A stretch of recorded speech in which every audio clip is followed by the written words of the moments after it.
bastante sobre, falamos bastante sobre a parte de anti-inflamatório. Ele é um processo que ele é importante de uso, né? O anti-inflamatório, seja esteroidal ou não esteroidal.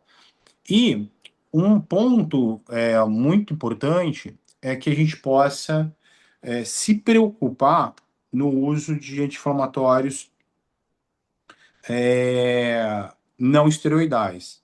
Né? Por quê? Porque a gente banaliza muito o uso dos anti-inflamatórios não esteroidais por uma questão simples, por conta do que a gente pode se complicar com eles, né? Mas isso não é uma verdade, né? Por mais que a gente se preocupe muito com o uso de opioides, né? Eu fiz o comparativo com a morfina, inclusive, a gente se preocupe muito com o uso do opioide e pouco com o uso, de, por exemplo, do meloxicam ou do carprofeno, né? A gente sabe que, dependendo do paciente, a gente pode ter distúrbios muito importantes, né? Então, eu sintonizei aqui com vocês na aula passada a ideia de que se preocupe com doenças gastroentéricas importantes em cães, né? Mas não esqueçam de coagulopatias, que são importantes também para esse no uso desses anti-inflamatórios e na perfusão renal. Lembra, a gente falou, todos eles estão vinculados, né, na ciclooxigenase, na produção dos tromboxanos,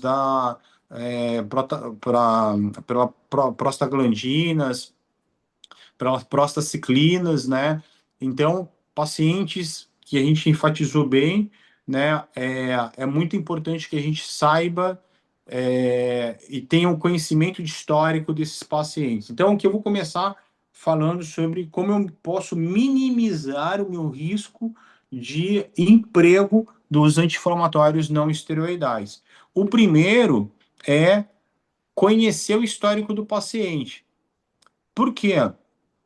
É, eu posso utilizar dois anti-inflamatórios típicos associados? Não, parece loucura, né? Mas a gente acha, aqui na região a gente acha ainda, o pessoal encaminhando. Ah, estava com meloxicam, diminuí a dose do meloxicam e coloquei o carprofeno para ver se fica melhor. Né? A gente recebe pacientes que tomaram, que estão tomando. E assim, e se eu não vou utilizar, eu estou usando o meloxicam, quero trocar pelo carprofeno, como que eu faço? Para hoje, amanhã eu posso trocar? Posso já dar amanhã? Não. Beatriz falou aqui 5 dias. É muito pouco.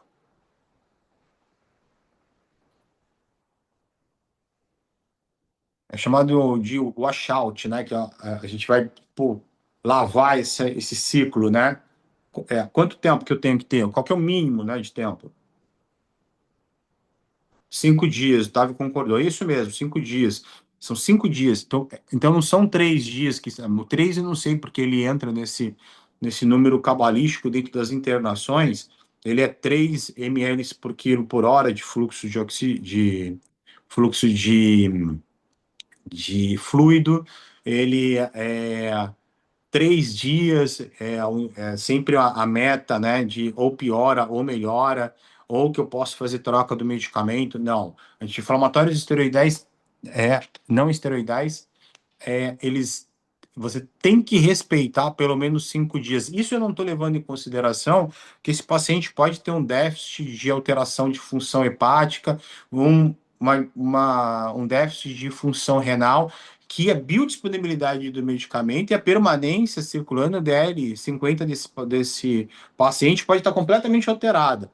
Então, assim, no mínimo 5 dias. E como que eu faço? Eu tiro o anti-inflamatório que não estava funcionando, porque se eu estou tirando é porque eu quero fazer uma troca e quero fazer o uso de um outro anti-inflamatório, pode ser até com um COX-2 depois, seletivo. Mas, assim, é, como que eu vou fazer nesses 5 a 7 dias que eu vou fazer o desmame, né? A retirada, não é um desmame, porque eu não estou tirando de pouco em pouco, mas como que eu vou fazer? Eu vou respeitar esse intervalo de tempo que esse paciente vai ficar sem anti-inflamatório, porque psicológico ou não, depois que você tirar o anti-inflamatório, a primeira coisa que o tutor vai chegar na casa dele e vai observar é que piora o quadro clínico. E eu não sei se isso verdadeiramente acontece ou não, mas ele vai entrar em contato com vocês falando que ele piorou. Então, você tem que fazer um outro tipo de cobertura. E aí sim, vocês vão fazer utilização de usos do que é chamado de anti-inflamatórios atípicos, que a gente vai conversar aqui um pouquinho daqui a pouco, mas a gente vai falar dos atípicos ainda muito mais profundo lá para frente das aulas da professora Sandrina. Então, a primeira coisa é não, por favor, não associar anti-inflamatórios não esteroidais típicos ou não esteroidais ou associar anti-inflamatórios não esteroidais é, com corticoides, tá? Façam a retirada e utilizem um anti-inflamatório somente. Tomar um pouco de cuidado se vocês vão estar utilizando os diuréticos ou quando vocês vão utilizar inibidores de ECA com anti-inflamatórios. Então, eu vou lá, pego um paciente cardiopata que tem na prescrição inibidor de ECA. Que eu vou entender? O que eu vou procurar nesse paciente? Eu vou tentar fazer com que esse paciente é, entender se esse paciente ele tem mais benefício de receber um anti-inflamatório não esteroidal ou não. Eu não vou simplesmente prescrever o anti-inflamatório não esteroidal. Eu vou avaliar. Esse paciente tem um débito urinário legal? Porque o que o inibidor de ECA vai fazer? Ele vai fazer uma vasodilatação. Você pode ter uma diminuição de perfusão renal.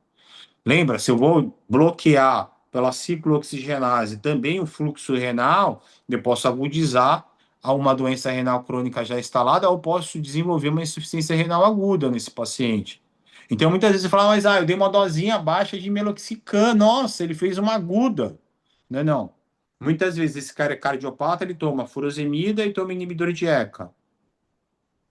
Ele está hipovolêmico, você não avaliou, você deu uma dose baixinha de anti-inflamatório real, é verdade o que você está fazendo, mas o que gerou toda essa complicação? Foi único e exclusivamente o anti-inflamatório não esteroidal?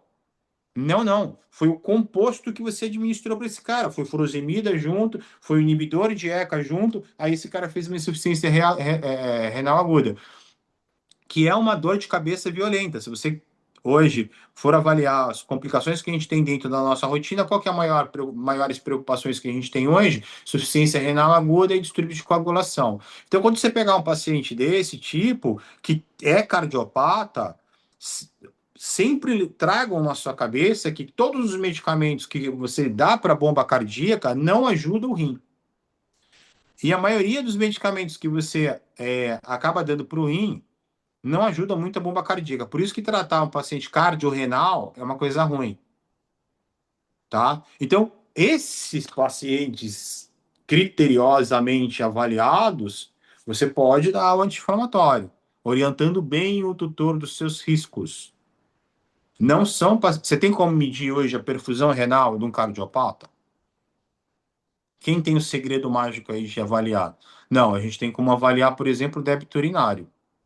Mas como que você mensura? Vamos colocar lá de novo. Como que você mensura débito urinário de um cachorro? Meu cachorro que fica no quintal.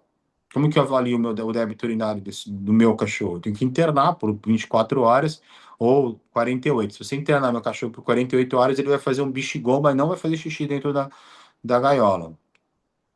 Então eu não consigo medir o débito urinário dele. Não sei quanto que ele perfunde. Meu cachorro é cardiopata. Na verdade, meu cachorro tem uma estenose de artéria pulmonar, né? Que interfere em lado direito de bomba cardíaca. Então, se eu for dar um anti-inflamatório para ele, eu posso dar cortisona? É um golden. É óbvio que eu vou dar um anti-inflamatório algum dia da vida dele. Por quê? Porque ele faz aquelas dermatites horríveis. Ele adora água, ele fica molhado e faz aquelas dermatites horríveis. Então, eu tenho que muitas vezes usar um anti-inflamatório nesse paciente para tratar essa dermatite. Mas como que eu dou esse anti-inflamatório para esse paciente? É o meu cachorro. SDMA. Eu quero ver se eu tenho alguma alteração renal. Ureia-create. Ou seja, é obrigatório no uso do meu cachorro ureia-create esse DMA, por que que eu não dou? do tutor que está trazendo para mim, por que que eu não coloco isso como obrigatório? Se por meu cachorro eu faço. Então, tudo que eu aplico no meu cachorro, eu faço espelhado para o tutor, tá? Então, se preocupem com isso. Pacientes que são cardiopatas, você tem que tomar um cuidado. Se puder evitar o anti-inflamatório não esteroidal, vai ser bom. Por quê? Porque eu não tenho como medir qual situação que esse paciente está passando agora de perfusão renal. E lembrando que os anti-inflamatórios não esteroidais, eles têm como competência, ou pelo menos a maioria que a gente utiliza, eles têm, eles não são seletivos puros de COX-2. Então, eles vão bloquear principalmente a prostaciclina, que está envolvida diretamente na melhora de fluxo renal, beleza? Então, o primeiro recado que a gente dá é esse, né? Então, tá bom. Outro, outras particularidades é a gente identificar se esse paciente ele já tem uma nefropatia ou se ele já tem uma hepatopatia. Por que hepatopatia é importante?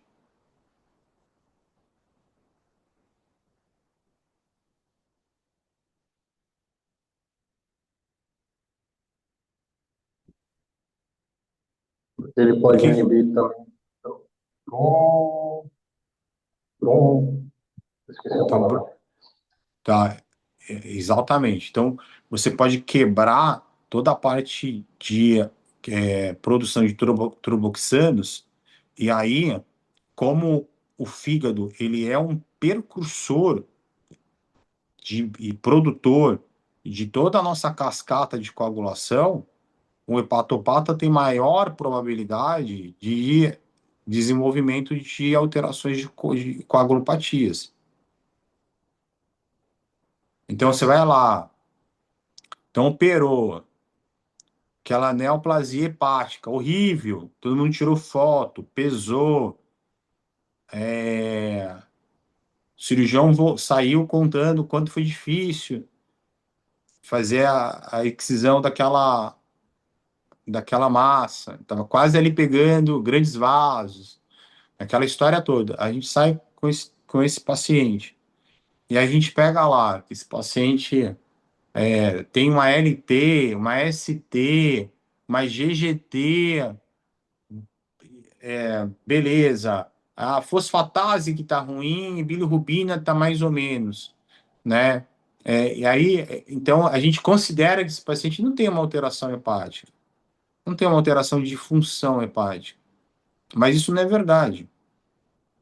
Esses pacientes que têm essas alterações brandas de LT, ST, GGT, eles têm uma avaliação, a sua avaliação é de lesão hepática.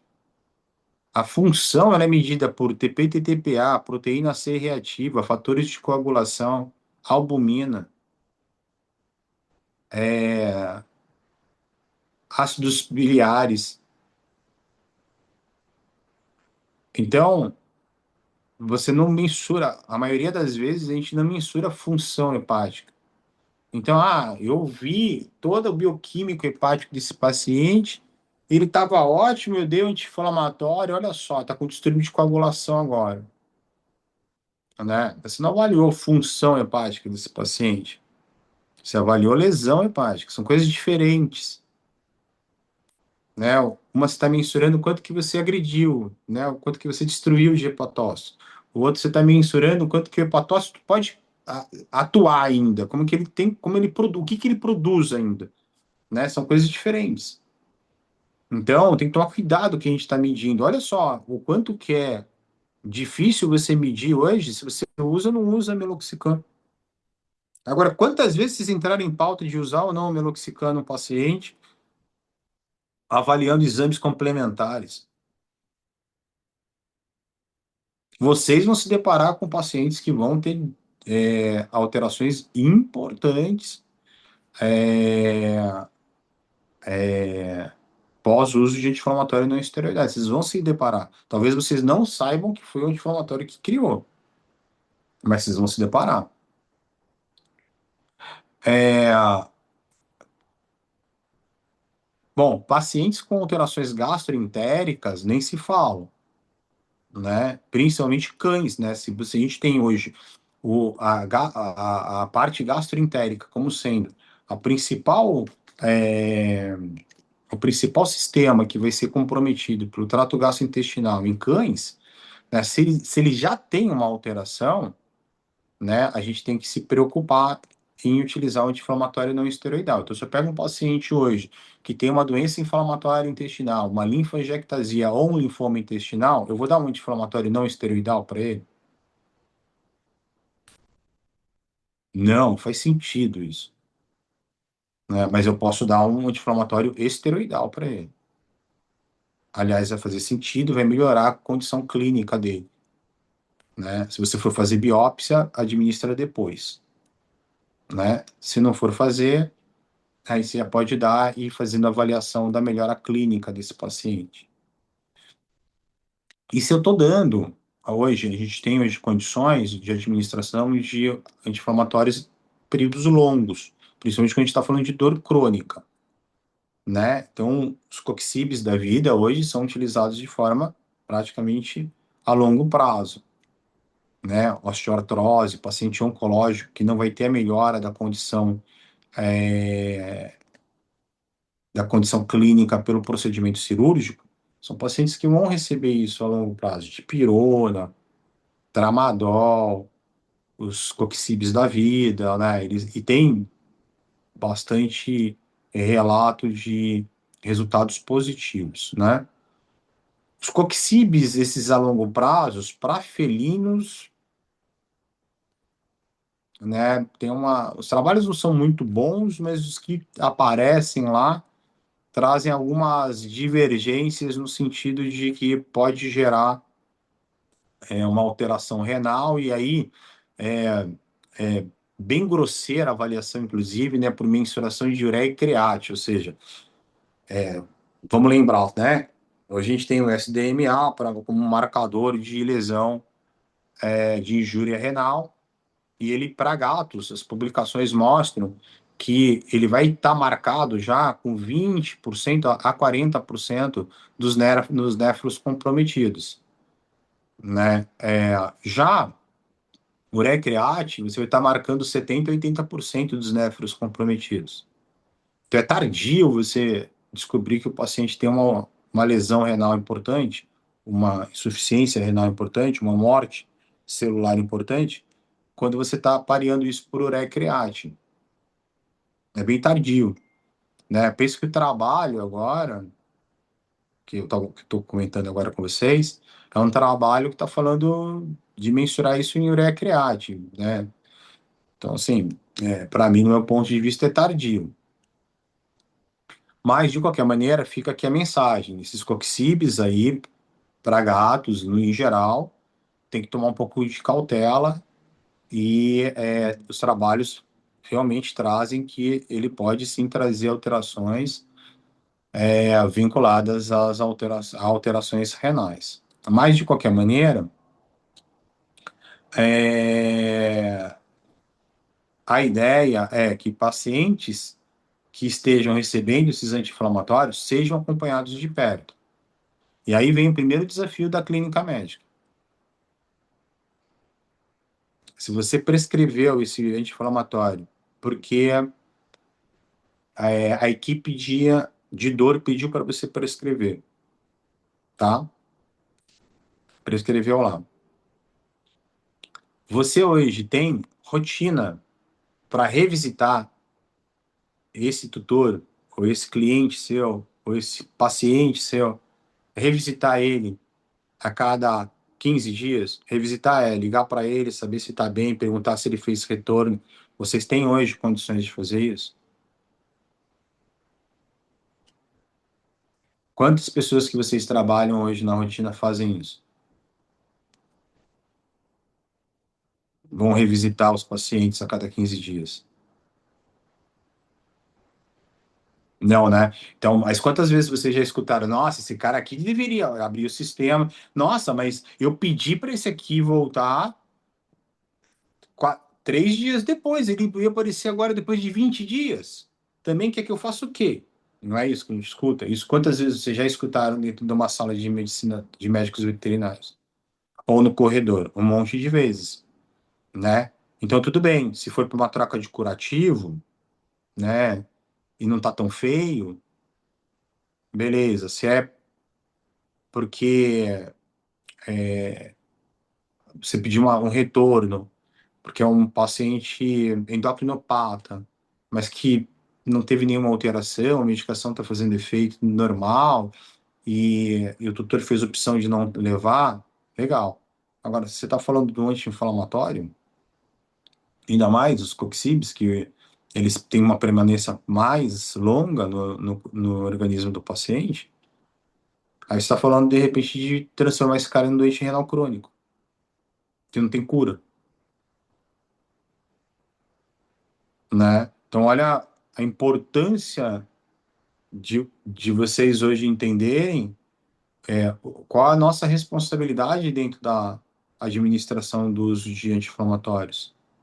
Se você prescrever meloxicam hoje para um tutor e não orientar ele de forma correta, e orientar não é o que vocês acham de como vocês estão orientando, é que ele entenda isso. Se você não trouxer para ele a realidade que se mal utilizado o meloxicam pode sim trazer problemas sérios, como doença renal crônica, úlceras perfurativas, distúrbios de coagulação envolvendo morte de pacientes com hipocoagulação, esse tutor, toda vez que o paciente seu tiver uma manifestação clínica, de vez de ele levar de novo para você, ele vai comprar o meloxicam e vai dar. Eu não sei qual que é o índice de frequência de internação que vocês têm hoje de uso de anti-inflamatório, mas a minha é relativamente grande. E pelo uso indevido de tutores e pelo uso indevido de colegas. 15 dias de uso de meloxicam contínuo. Meloxicam ou qualquer outro carprofeno, mas normalmente é Melox, tá? Eu não sou contra o meloxicam, estou falando só o que é o produto que a gente mais utiliza na rotina, tá? Qualquer anti-inflamatório não esteroidal, mas o que eu pego. O meu meloxicam com dexametasona ou com Pred. É paciente para aqui com distúrbios, cão com distúrbio gastroentérico, né? Gatos com alterações renais importantes. Então, esse cara você tem que monitorar. Primeiro, todo mês você vai ter que estar monitorando esse paciente. Depois, os pacientes de maior risco, você vai monitorar a cada 2 meses. Pacientes de risco menor, por exemplo, uma osteoartrite, que você controlou bem, pode estar vendo ele daqui a 4 meses, você tem que ter um cronograma de monitoramento. E assim, vocês hoje não conseguem fazer isso. Os colegas que estão trabalhando na rotina aqui no meu hospital ou em qualquer outro hospital não conseguem fazer isso. E como que a gente prescreve isso, então?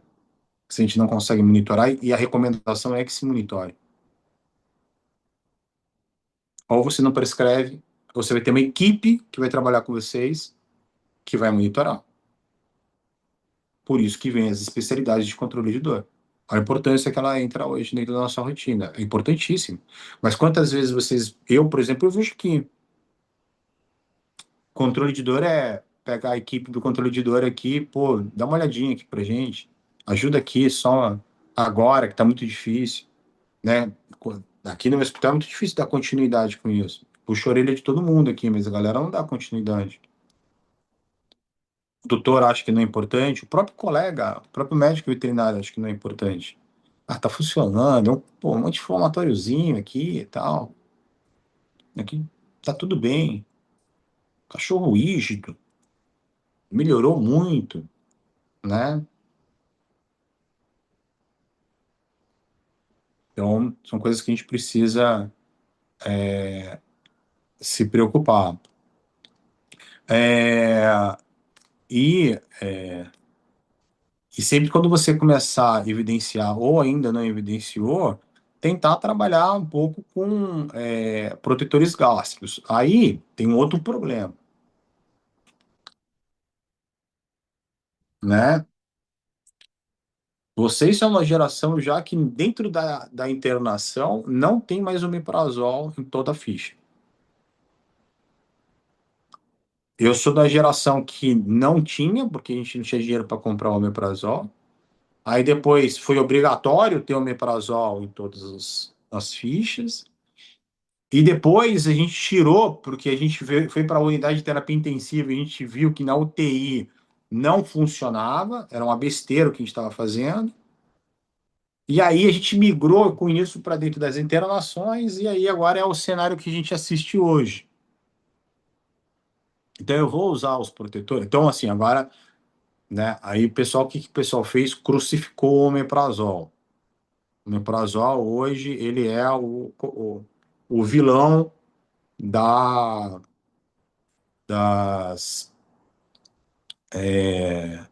das. Oh, me fugiu a palavra. Das alterações da microbiota intestinal. Mas eu ia falar outra coisa mesmo, não consegui. Da disbiose, achei.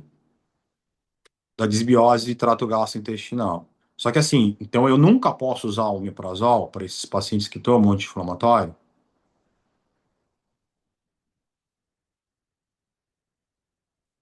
E aí? Eu uso, não uso? Quando eu uso?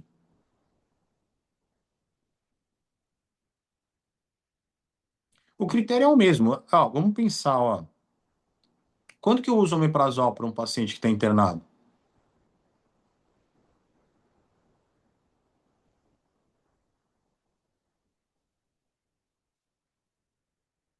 O paciente que está vomitando tem indicação de usar omeprazol? Quando tem uso de antibiótico? Aqui, ó, a Isabela colocou. Via oral. Ah, é uma pergunta? Não entendi, não entendi, Isa. É uma pergunta ou uma pergunta? Tá. É, então, eu vejo às vezes usar na internação quando tem doxy, quando tem amoxicilina. Uhum. Certo. Assim, ó, o omeprazol, ele era um protetor preventivo de complicações, né? O que que se identificou com a prevenção do omeprazol? Então, o benefício da prevenção era muito menor do que a gente esperava. Por quê? Porque a desbiose que ele causava era muito pior do que o benefício que ele trazia para prevenir alguma alteração gástrica. Então, hoje, o omeprazol ele é utilizado quando você tem evidência de complicações gástricas.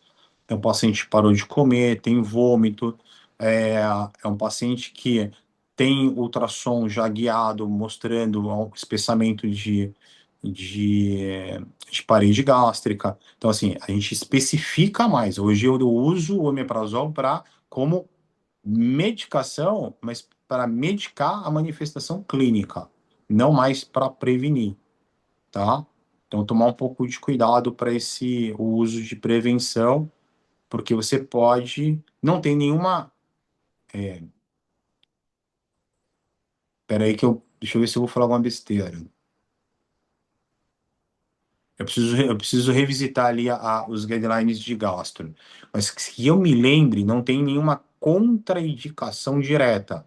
Mas existe uma sugestão para não utilização do omeprazol de forma preventiva, tá? Eu só vou revisitar para ver se mantém sugestão ou se já é uma obrigatoriedade de não uso. Mas isso eu não me lembro, mas a sugestão com certeza já é dada. Certo? Beleza. Então, vamos lá passar agora um pouquinho para a gente falar sobre os anti-inflamatórios, que são chamados de anti-inflamatórios atípicos, tá? Então, eu acho que anti-inflamatórios não esteroidais, COX-2, a gente já deu uma enfatizada, né? Eu falei já tomar cuidado com o uso com gatos, né? De anti-inflamatórios não esteroidais seletivos, o Rob Nacoxib, eu acho que é o único que realmente tem a indicação para uso em gatos, que é o Oncior, tá? Isso aí, eu acho que todo mundo já viu aí dentro do hospital. Ele tem publicação para uso em gatos, tá bom? É, o restante você tem que tomar um pouco mais de cuidado. Eu acho que a grande chamada aqui de atenção é para realmente para uso em felinos. E, e o que, que a gente pode chamar de anti-inflamatórios que a gente considera anti-inflamatórios atípicos?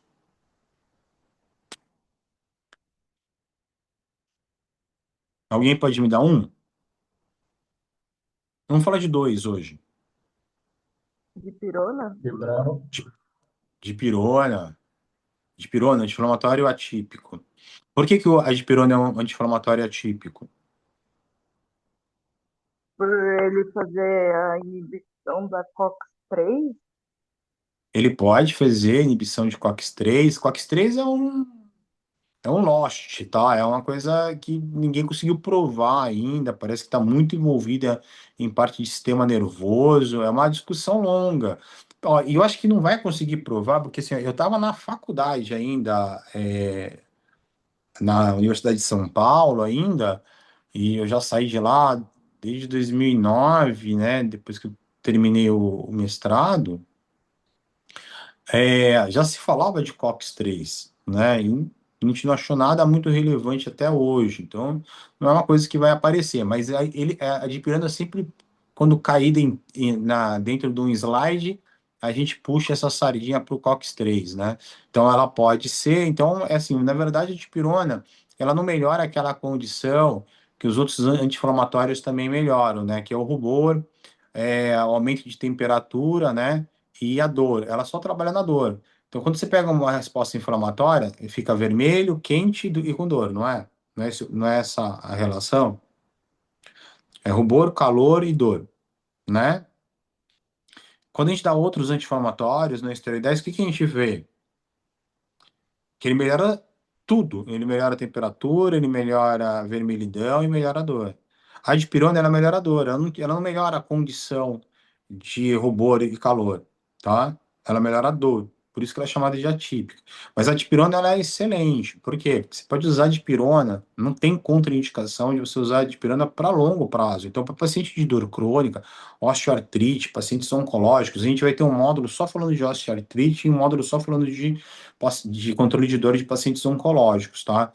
Mas aqui já vou tocar um pouco no assunto, né, que esses pacientes precisam de ou adjuvantes ou de anti-inflamatórios atípicos, tá? Adjuvantes, que aqui a gente vai entrar lá na frente, vai falar de ketamina, lidocaína, etc. Mas os anti-inflamatórios atípicos também fazem sentido. É, não são típicos, tá? A dipirona, ela entra como atípico,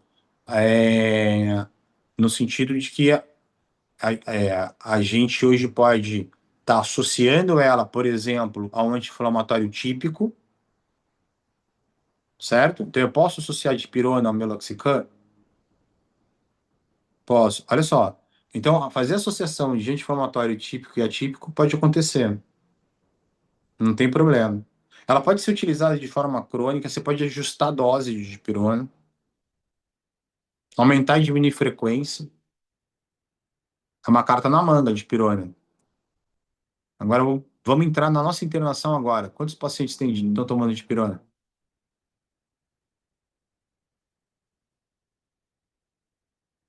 Quantos estão tomando tramadol? Todos. E quantos estão tomando meloxicam? 60%, talvez. E você vai pegar uns 30% que não estão tomando dipirona. Anti-inflamatório, acho que talvez, dependendo da internação que você esteja, ele é menor, né? Se toma menos. Se tiver uma internação muito forte de pós-operatório, vai estar lotado de paciente com meloxicam, hein? Não é questão da gente dar o meloxicam, é do procedimento que ele vem, né? Pacientes de ambulatório ter baixa taxa de administração de anti-inflamatório não esteroidal, talvez uma maior taxa de uso de anti-inflamatório esteroidal. Pacientes de bloco cirúrgico, alta taxa de uso de anti-inflamatório não esteroidal. Então, você tem um bloco muito potente dentro do seu hospital, gera muita internação de pós-operatório, você faz 120 procedimentos mês, né? Então, você está fazendo aí 4, 5 procedimentos dia dentro da sua unidade hospitalar, a sua média de internação de 10 pacientes, 50% da sua internação vai ter anti-inflamatório não esteroidal. É alto, entendeu? Então você tem que entender um pouco a sua dinâmica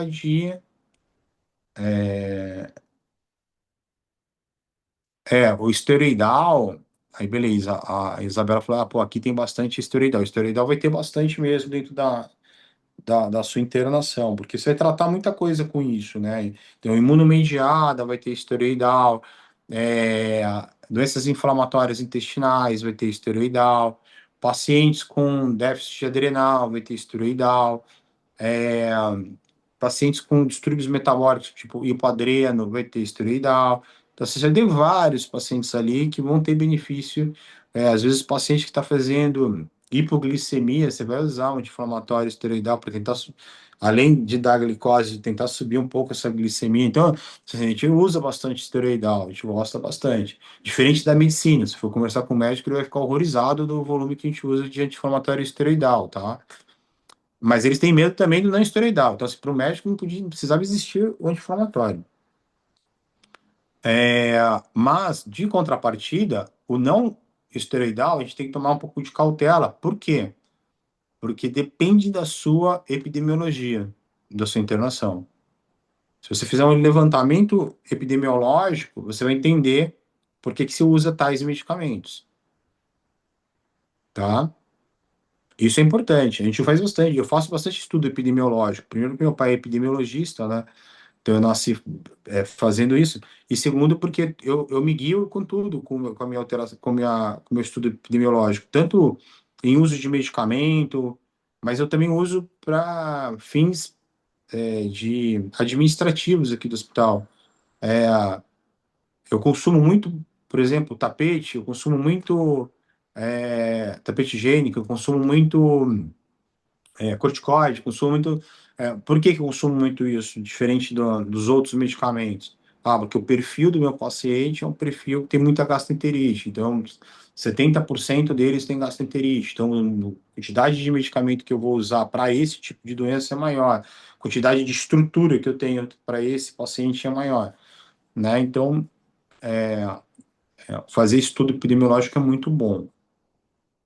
Mas além da dipirona, e eu tenho que dar uma aceleradinha se não tiver perdendo, vai parar muito, vai passar muito do horário aqui. Qual outro medicamento que a gente pode considerar um anti-inflamatório atípico?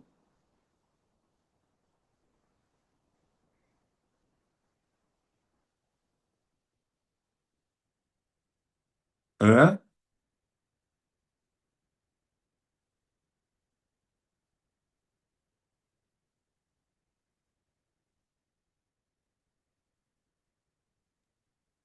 Tem um outro que eu peguei na aula da Sandrinha, é o Galipran.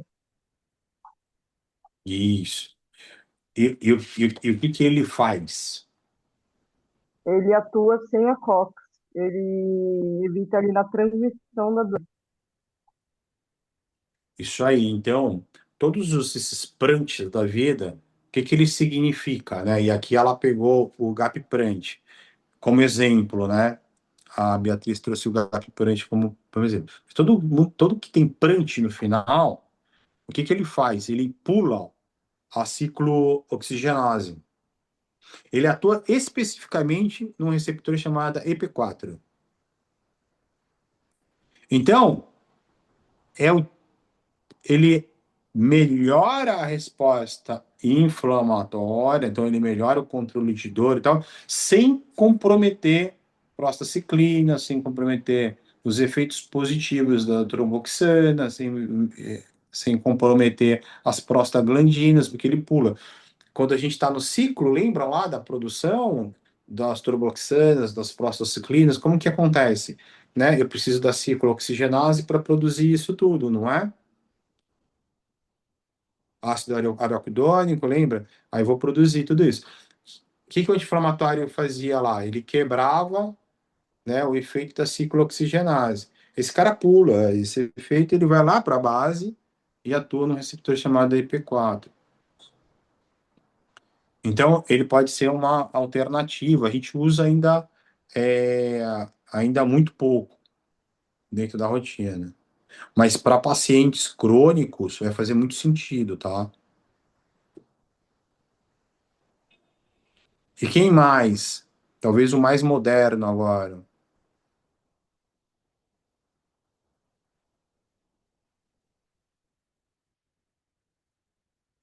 Vai, Beato. Eu já percebi que você assistiu a aula, então você sabe qual que é o próximo. Dá uma colada aí. Anticorpos monoclonais. Isso, os anticorpos monoclonais. E o que são os anticorpos monoclonais? Né? Então, aqui a gente está falando de coisas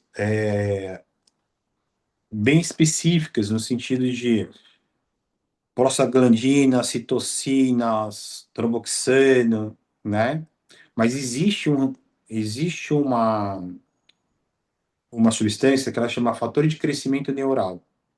O fator de crescimento neural, ele está muito envolvido, principalmente em regiões articulares, e ele faz o quê? Ele aumenta a recepção de estímulo doloroso. Então, ele aumenta a sensibilidade. É como se ele potencializasse a resposta inflamatória. Fator de crescimento neural. Então, o que os anticorpos monoclonais fazem? Bloqueiam esse receptor. Então, assim, então vamos lá. Peguei um paciente pós-operatório, acabei de administrar abdômen, tá? Acabei de administrar anti-inflamatório, não funcionou, quero usar um anti-inflamatório atípico. Já sei. O Lucas falou que tem um anti-inflamatório atípico que é top, que é o último, mais atual, chama anticorpo monoclonal. Eu dou para o meu paciente de pós-operatório? Não, porque esse cara, ele não tem ali os,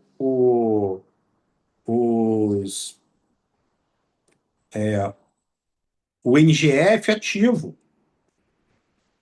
Não é o problema dele, o problema dele é na articulação. É na articulação? Não é. Então, não adianta eu bloquear o fator de crescimento neural desse paciente. Mas, para esses pacientes que têm alteração articular, osteoartrite, osteoartrose, sei lá, como vocês preferirem,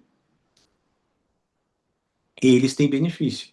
Eles têm o benefício de uso crônico. Só que tem que, se você for pegar entre os ortopedistas, você já vê essa relação muito intrínseca, muito forte. Só que é espécie específica. Então tem para cães. Acho que ainda não chegou aqui no Brasil para gatos. Mas fora do país tem para gatos. Eu não sei se chegou para gatos já no Brasil. Mas para cães tem, né? É, então, é bom. Faz sentido usar? Faz sentido usar. Mas para qual tipo de doença faz sentido usar? Pô, para aquele paciente que está com dor articular, eu não estou conseguindo ajustar, está diminuindo a mobilidade, né? Então, essa essa relação ela é importante justamente para você tentar trabalhar o paciente sem que você tenha que usar de forma contínua outros medicamentos. Então, tudo que você puder burlar da relação anti-inflamatória que, que possa trazer o malefício do breque da ciclooxigenase, é interessante que você utilize. Aqui a gente concentrou em falar de anti-inflamatórios típicos e anti-inflamatórios atípicos. Agora, pensa que a gente tem um monte de outras ferramentas para uso, né? Inúmeras outras, né? Que a gente possa estar utilizando aqui. O próximo assunto que a gente vai estar conversando aí na quinta-feira só é sobre opioides, que a gente já vai agregar nesse ponto aqui em associação de controle de dor, tanto agudo quanto crônico, né? Vou dar um exemplo aqui, só para a gente dar uma sapiada já nos opioides, né? Quem usa butorfanol aí?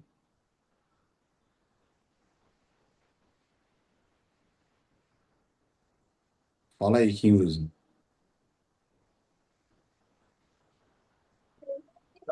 Animais em dispneia com desconforto respiratório. Olha só, que interessante, né? Isso aí, Giovana. Mas assim, ó, olha só que a Giovana colocou, né? Eu dei a brecha de um opioide e a gente está usando ele para uma alteração respiratória, né? Então tá bom. E por que vocês usam o tramadol, a metadona, vai? Por que vocês usam a metadona? Pra dor? Para dor. Então, o butorfanol eu uso para o paciente com dispneia, né? E a metadona eu uso para para dor. Ó, mas são dois opioides, não são? Um É menos que ele não potente e tem, outro mais potente. ele não tem uma analgesia boa, né? Então, ele é menos potente, depende para que você quer dar, mas a analgesia, mas tudo bem, é verdade. Comparado com a potência da metadona, é baixa. Mas então, por que eu dou para ele?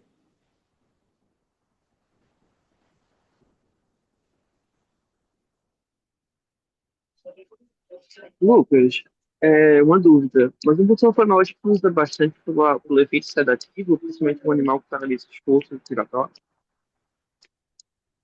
Eu não escutei, Bruno. Pode repetir a pergunta, por favor? O butanol eu vejo muito gente utilizando mais pela questão do efeito sedativo do animal que está em agonia, do efeito respiratório, do que realmente a questão de dor. Não Isso aí. seria mais pra isso. Então, é o que o Bruno resumiu de forma excelente qual que é a proposta, né? O butorfanol, como opioide, ele é um excelente sedativo, é mais ou menos isso, né? Então, a gente tem que entender o que a gente está buscando nesses opioides. E assim, ele faz sentido de uso, e eu posso estar utilizando ele, por exemplo, com uma cortisona, e para o paciente com alteração respiratória faz muito sentido o uso, por exemplo, né? E vocês vão ver muito paciente tomando Dexa ou Hidro, né? Mais um butorfanol como ansiolítico, associado ou não com a cepromazina, aí tudo como um fator sedativo. Então, só pegando a brecha aqui, eu posso estar utilizando os anti-inflamatórios esteroidais ou não esteroidais associados a opioides, mas para vias diferentes. Então, eu posso estar utilizando isso para dor? Posso estar com tramadol e meloxicante pós-operatório de um paciente de uma SH, de uma OH agora, né, hoje em dia? Pode, né? É, a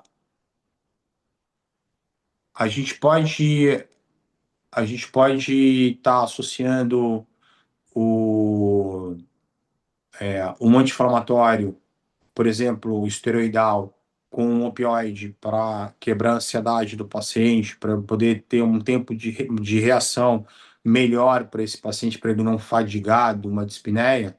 Posso também. Então, assim, a gente vai ter associações que não estão vinculadas especificamente com a dor. Aqui a gente está dando um enfoque maior para a dor, mas assim, pensa que muitas vezes os analgésicos, eles vão ser utilizados de outra forma. Então, eu vou pegar uma outra forma, outro ponto que a gente utilizou muito tempo. Agora é um pouco mais difícil de conseguir, mas a gente usou muito. Codeína, não é um opioide? Por que que a gente usava xarope de codeína?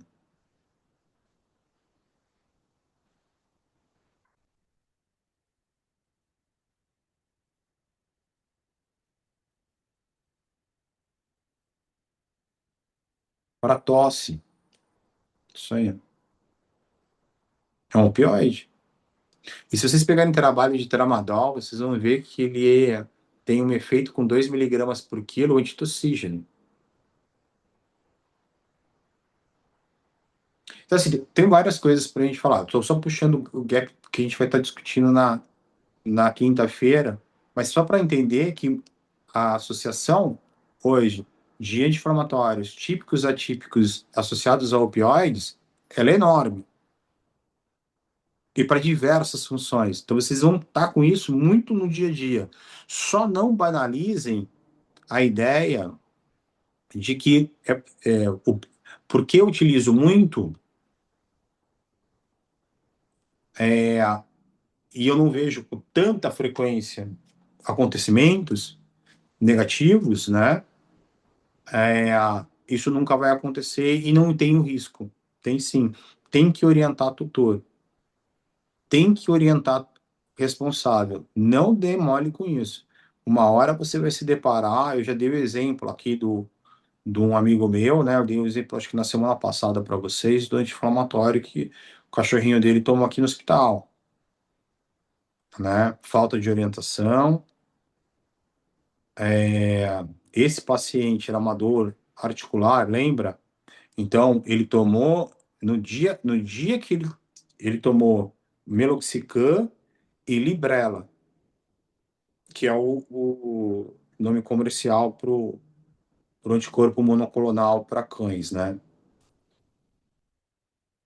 Ah, para gato também já chegou. Solência, uma coisa assim, né? É isso aí, já chegou, pô. Olha eu viajando aqui. Então,